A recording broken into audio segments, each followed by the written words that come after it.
on the topic of pardons, I went back and read your op-ed that you wrote in November of 2019, which is it's 5 years ago, in the New York Times, comparing Andrew Johnson, who was famously the first president to be impeached, with the Trump thing. And I came to this paragraph, which I'm going to put up on the screen here, uh, where you say Johnson and Trump not only managed to diminish their office, but also engaged in actions that have dangerous repercussions for American democracy. Their crimes are not just specific impeachable acts, but also the systemic undermining of the rule of law, democratic governance, human rights, and national interest. Johnson pardoned nearly all high-ranking Confederates who had taken up arms against the United States government. In one case, he also pardoned a white Virginian who murdered a black man in broad daylight and looked the other way at reports of massacres of freed people and harassment of Southern white Unionists.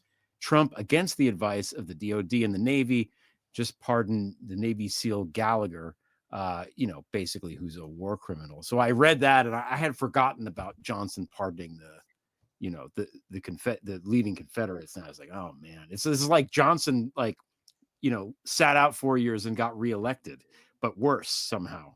Yeah, I don't know. Yes, because Absolutely. we're living through it. Yeah. And we know better.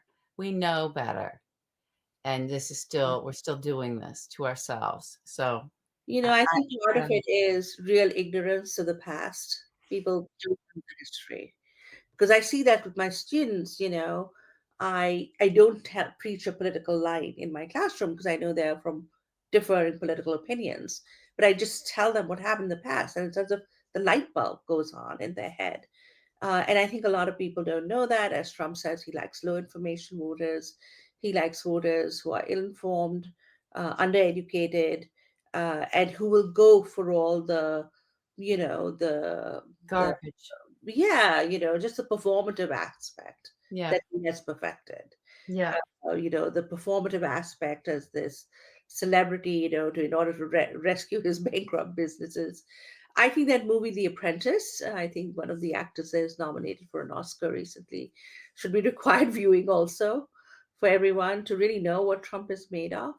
Yeah. Um, you keep hearing these weird stories about him and his family, and he does these weird things, and you wonder there must be some truth to this. Um, Ivana Trump, his first wife, saying that he kept a copy of Mein Kampf on his nightstand. And I'm like, I'm wondering now, Elon Musk running around doing the sort of hiling and doing the Nazi stuff. And it's pretty horrifying. And when you have that kind of strongman rule, they can pretty much ignore all our precedents, now la law, and the Supreme Court uh, is going along with it. The conservative majority, they don't go along with everything. Once in a while, they'll squeak a dissent. It's, again, a lot like the Reconstruction era Supreme Court. But when it really counts, they rule for him. And the Yeah. United It's States. what he wants. It's payback time, baby. That's what they're going to do that with this. He tried this thing about the birthright citizenship.